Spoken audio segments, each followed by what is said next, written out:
तो दोस्तों आज की हमारी मूवी का नाम है नोइंग। मूवी की स्टार्टिंग में हमें एक बच्ची को दिखाया जाता है जिसका नाम लुसेंडा होता है। अब जबकि यहाँ पर रिसेस होने की वजह से बाकी सब बच्चे खेल रहे होते हैं, लेकिन लुसेंडा ऐसे खड़ी थी जैसे वो किसी से डर रही हो। लुसेंडा को कुछ अजीब आवाजें सुनाई दे रही थी, जैसे कोई उसे कुछ बताना चाहता हो। और तभी रिसेस खत्म हो जाती है और टीचर सब बच्चों को क्लास में चलने के लिए कहती है, लेकिन लुसेंडा का ध्यान कहीं और होता है और उसे टीचर की आवाज सुनाई नहीं देती, जिस कारण टीचर उसके पास आकर उसे क्लास में ले जाती है। अब क्लास में टीचर सब बच्चों को बताती है कि कल स्कूल के ओपनिंग डे पर एक कंपटीशन होगा और इस कंपटीशन में सभी बच्चों को ऐसी पेंटिंग्स बनानी होगी जो उन्हें लगता है कि फ्यूचर में पॉसिबल हो सकती हैं। और फिर कंपटीशन शुरू हो जाता है। सभी बच्चे अपनी अपनी पेंटिंग्स बनाने लग जाते हैं, लेकिन लुसेंडा अपने पेपर पर पेंटिंग की बजाय कुछ नंबर्स लिख रही थी। उसने नंबर्स लिख लिख कर अपनी पूरी शीट भर डाली थी और थोड़ी देर बाद इनका टाइम खत्म हो जाता है और टीचर शीट वापस ले लेती है। लुसेंडा को देखकर ऐसा लग रहा था जैसे वो कुछ और भी लिखना चाहती हो। देन टीचर इन सब की पेंटिंग्स एनवलप्स में पैक कर देती है और एक टाइम कैप्सूल में डाल देती है और उन सबको बताया जाता है कि इस टाइम कैप्सूल को 50 साल बाद खोला जाएगा। अब स्कूल के ओपनिंग डे वाले दिन उस टाइम कैप्सूल को जमीन में दबा दिया जाता है और यहाँ पर लुसेंडा की टीचर लुसेंडा को देखती है जो कि एक बैलून पकड़े साइड में खड़ी थी, लेकिन जैसे ही वो टीचर मुड़कर देखती है तो लुसेंडा वहाँ से गायब हो चुकी थी, जो बात टीचर को बहुत अजीब लगती है। और टीचर और वहाँ का स्टाफ लुसेंडा को ढूंढना शुरू कर देता है। ढूंढते ढूंढते टीचर स्कूल की बेसमेंट में पहुंचती है। वो जैसे ही डोर ओपन करती है तो वहाँ पर लुसेंडा खड़ी होती है और उसके हाथ की उंगलियों से खून निकल रहा था और वो बहुत डरी हुई थी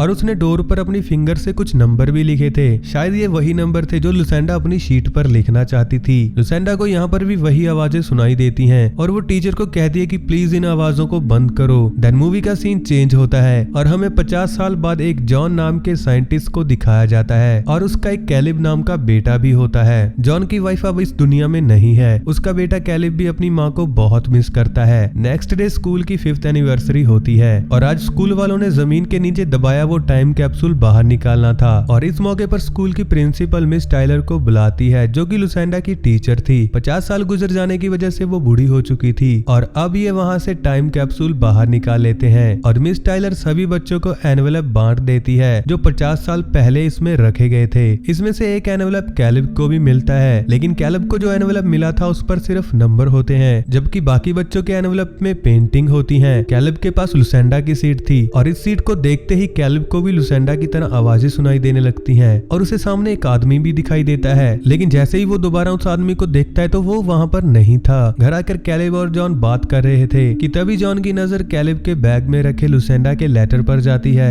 जॉन इस लेटर को देखकर कहता है कि इनका कोई ना कोई मतलब तो जरूर होगा और जॉन इस लेटर को टेबल पर रख देता है। थोड़ी देर बाद कैलिब अपने रूम में चला जाता है और जॉन गलती से अपना गिलास उस पेपर के ऊपर रख देता है, जिस कारण पेपर के ऊपर एक निशान बन जाता है और कुछ नंबरों के ऊपर सर्कल सा बन जाता है, जिस कारण जॉन उन नंबरों को डिकोड करने की कोशिश करता है। काफी कोशिश करने के बाद उसे पता चलता है कि ये एक डेट है जिस दिन एक बहुत बड़ा बम ब्लास्ट हुआ था। जॉन फिर से उस लेटर को उठाकर देखता है तो वो देखता है कि इस लेटर पर उस दिन मारे जाने वाले लोगों की संख्या भी लिखी हुई थी, जिसे देखकर जॉन हैरान हो जाता है और वो लेटर के सभी नंबर्स को अपने व्हाइट बोर्ड पर लिखने लग जाता है। और इन सब नंबरों की जांच करने पर जॉन को पता चलता है कि ये सब ऐसे ही नहीं लिखे गए। ये सब नंबर एक स्पेशल डेट थी जिस दिन कोई बहुत बड़ी दुर्घटना हुई थी और बहुत सारे लोग मरे थे और इन डेट्स के आगे जो संख्या लिखी हुई थी वो इस डेट पर मरने वाले लोगों की गिनती थी। और जिस दिन से लुसेंडा ने इस पेपर पर नंबर लिखे थे उस दिन से लेकर आज तक होने वाली सभी बड़ी घटनाएं इस पेपर पर लिखी हुई थी।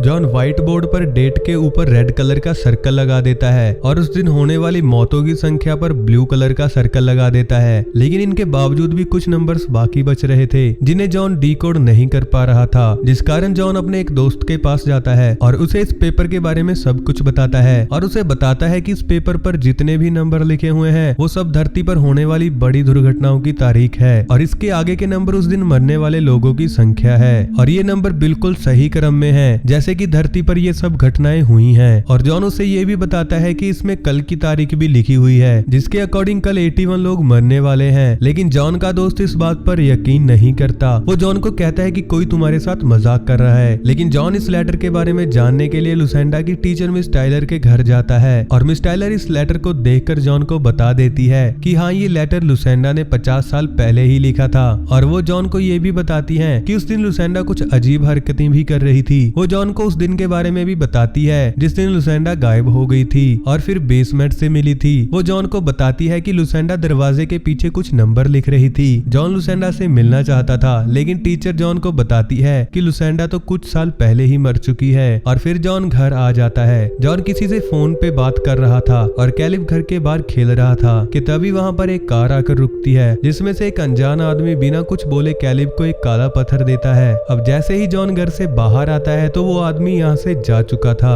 अब नेक्स्ट डे जॉन कैलिब को स्कूल लेने के लिए जा रहा था, लेकिन ट्रैफिक जाम होने की वजह से वो आगे नहीं जा पा रहा था कि तभी अचानक उसकी नजर कार के जीपीएस पर पड़ती है, जिस पर कुछ नंबर्स लिखे हुए थे। जॉन को ये नंबर कुछ जाने पहचाने लगते हैं और वो तुरंत लुसेंडा का लेटर निकाल कर देखने लगता है, तो वहाँ पर भी सेम नंबर लिखे हुए थे। तो जॉन कार से बाहर निकलकर ट्रैफिक को देखने लगता है कि तभी अचानक एक प्लेन आकर वहाँ पर क्रैश हो जाता है। यहाँ पर जॉन की जान बच जाती है और घर आने पर जॉन न्यूज में देखता है कि प्लेन क्रैश में 81 लोग मारे जा चुके हैं, यानी कि इस लेटर पर बिल्कुल सही लिखा हुआ था। और तभी हम कैलिब के रूम में उस अनजान आदमी को देखते हैं जो उसे काला पत्थर देकर गया था। वो कैलिब को इशारा कर विंडो से बाहर देखने के लिए कहता है, जहाँ पर हर तरफ आग लगी हुई थी और सब कुछ जल रहा था, जिसे देखकर कैलिब जोर से चिल्लाता है, जिस कारण जॉन उसके कमरे में आ जाता है। लेकिन तब तक वो अनजान आदमी रूम से जा चुका था। फिर जॉन को वो आदमी विंडो के बाहर दिखाई देता है और जॉन उसे पकड़ने के लिए उसके पीछे चला जाता है, पर वो आदमी जॉन को कहीं नहीं मिलता। नेक्स्ट डे जॉन लुसेंडा के बारे में रिसर्च करता है, जिससे उसे पता चलता है कि लुसेंडा की एक बेटी भी है जिसका नाम डायना था। और जॉन डायना से मिलता है और उसे लुसेंडा के लेटर के बारे में बताता है, जिस पर लिखी हुई हर चीज सच हो रही थी। वो डायना को बताता है कि कल इस शहर में 170 लोग मरने वाले हैं और आज से 3 दिन बाद एक दुर्घटना होगी जिसमें 33 लोग और मर जाएंगे और उन सबको बचाने के लिए मुझे तुम्हारी हेल्प की जरूरत है। लेकिन डायना उसकी बात पर यकीन नहीं करती और फिर अपनी बेटी को लेकर यहाँ से चली जाती है। घर जाकर जॉन टीवी पर न्यूज देखता है, जिसमें वो टेररिस्ट अटैक के बारे में बता रहे थे। और फिर जॉन उस पेपर के नंबर को यूज करते हुए कल होने वाले हादसे की लोकेशन ढूंढ लेता है और वो ये बात पुलिस को फोन कर भी बताता है, लेकिन वो यकीन नहीं करते, जिस कारण जॉन खुद वहाँ चला जाता है। जॉन को वहाँ एक आदमी मिलता है जो अजीब हरकतें कर रहा था। जॉन को लगता है कि शायद ये टेररिस्ट है और वो उसका पीछा करने लगता है, लेकिन वो एक छोटा मोटा चोर होता है। और यहीं पर जॉन देखता है कि सामने से आने वाली ट्रेन ने अपना ट्रैक चेंज कर दिया है, जिस कारण दोनों ट्रेन एक दूसरे से सीधा टकरा जाती हैं, जिस कारण यहाँ पर बहुत से लोग मर जाते हैं, लेकिन जॉन यहाँ पर भी बच जाता है। अब लुसेंडा की लिखी एक और बात सच हो चुकी थी, क्योंकि इस एक्सीडेंट में 170 लोग मारे जा चुके थे। और अब जॉन यहाँ से सीधा अपने घर चला जाता है। घर जाकर वो देखता है कि घर के बाहर डायना और उसकी बेटी एबी बैठे हुए थे, क्योंकि उसे पता चल गया था कि जॉन जो बोल रहा था वो सच हो चुका है। डायना जॉन को बताती है कि लुसेंडा ने डायना को पहले ही बता दिया था कि उसकी मौत 19 अक्टूबर को होगी, जो कि इस लेटर पर लास्ट डेट थी, जिस कारण डायना अपनी मॉम लुसेंडा को पसंद नहीं करती थी। अब जॉन लुसेंडा के बारे में जानना चाहता था, जिस कारण डायना जॉन को एक घर में लेकर जाती है, जहाँ पर लुसेंडा सबसे परेशान होकर अकेले टाइम स्पेंड करती थी। और यहीं पर डायना उस लेटर को भी देखती है, जिस पर उसे पता चलता है कि लेटर के लास्ट डेट के बाद 33 नहीं बल्कि उल्टा ई लिखा हुआ था, जिसका मतलब उन्हें समझ में नहीं आता। लेकिन जैसे ही जॉन घर के अंदर जाता है तो लुसेंडा के बेड के पास जॉन को वही काले पत्थर मिलते हैं जो पत्थर कैलिब को वो अनजान आदमी दे गया था। तो जॉन उस बेड को उठाकर देखता है, जिसके पीछे बड़े बड़े अक्षरों में एवरीवन एल्स लिखा हुआ था, जिसे देखकर जॉन समझ जाता है कि लेटर के लास्ट वाले ई का मतलब एवरीवन एल्स है, मतलब कि इस तारीख को हर कोई मर जाएगा।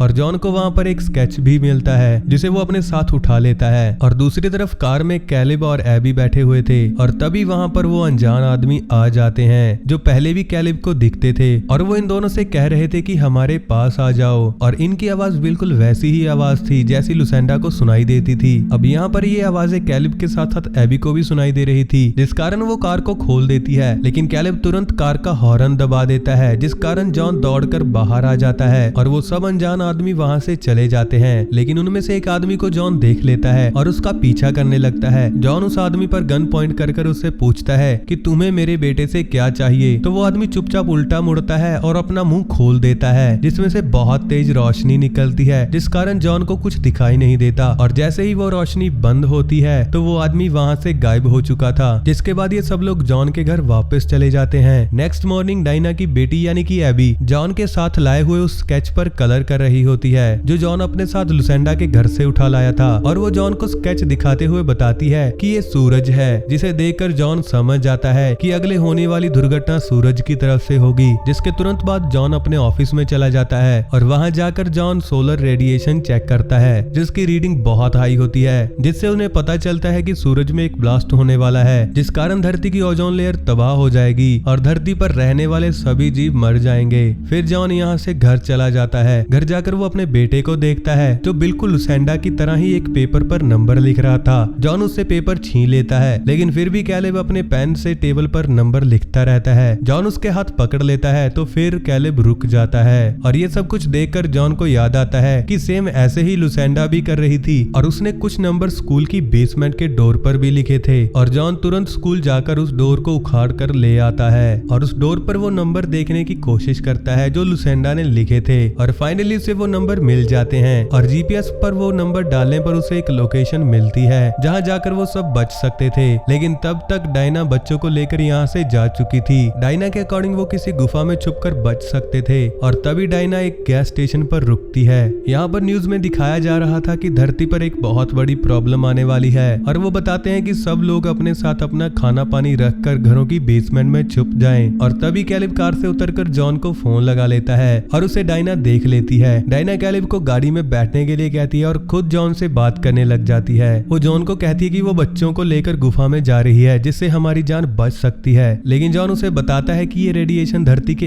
1 मील अंदर तक घुस जाएगी जिससे बचना नामुमकिन है और मैंने वो लोकेशन ढूंढ ली है जहाँ पर हम सब बच सकते हैं। और वो लोकेशन डायना की मॉम लुसेंडा का वही घर था। और तभी डायना को वहाँ पर एक काला पत्थर मिलता है और तभी कोई डायना की कार चोरी कर वहाँ से ले जाता है जिसमें बच्चे भी होते हैं। और तभी डायना किसी और की गाड़ी चुराती है और तेजी से उस गाड़ी का पीछा करने लगती है कि तभी अचानक एक ट्रक उसे टक्कर मार देता है जिससे वहीं पर डायना की मौत हो जाती है जैसा कि उसकी माँ लुसेंडा ने उसे बताया था। और तभी जॉन उस गैस स्टेशन पर आकर किसी आदमी से उन बच्चों के बारे में पूछता है और वो बताता है कि कोई आदमी उनकी गाड़ी चुराकर बच्चों को उस तरफ ले गया है। उसका पीछा करते करते जॉन एक जगह पर पहुंच जाता है जहाँ पर हर तरफ बिल्कुल वैसे ही काले पत्थर थे जैसे कि वो अनजान आदमी कैलेब को देकर गया था। और यहीं पर जॉन को वो अनजान आदमी भी दिख जाता है और जॉन उस पर गन पॉइंट कर उससे पूछता है कि मेरा बेटा कहाँ है। कि तभी पीछे से कैलेब आकर जॉन को रोक देता है और जॉन को बताता है कि ये लोग हमें बचाने वाले हैं। और यहाँ पर हमें पता चलता है कि ये वही लोग थे जो ये होने वाली तबाही के बारे में बच्चों को बता रहे थे, जिनकी आवाजें पहले लुसेंडा को सुनाई देती थी और फिर कैलेब और एबी को।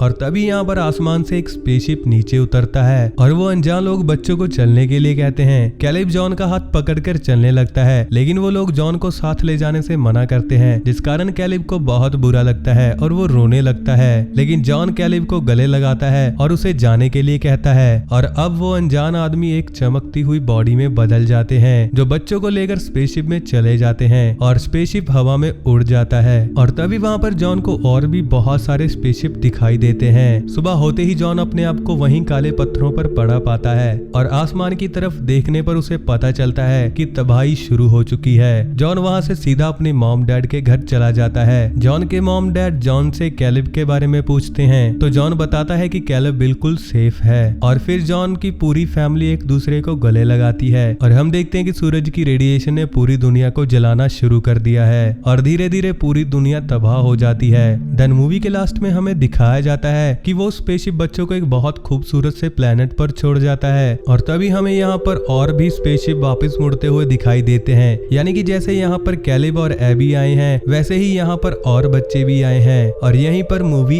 एंड होती है। तो दोस्तों ये थी नोइंग मूवी की कहानी। इस मूवी के शुरू से लेकर एंड तक हमें कहीं भी ये नहीं बताया गया कि वो अनजान आदमी कौन थे। हो सकता है वो एलियन हो जो इंसानियत को बचाने के लिए धरती से कुछ बच्चों को यहाँ से ले गए हों ताकि वो एक नई दुनिया बना सकें। ये वीडियो आपको कैसी लगी इसके बारे में कमेंट में अपनी राय जरूर दें और ऐसी ही मजेदार वीडियो देखने के लिए हमारे चैनल किलर एक्सप्लेनर को जरूर सब्सक्राइब करें।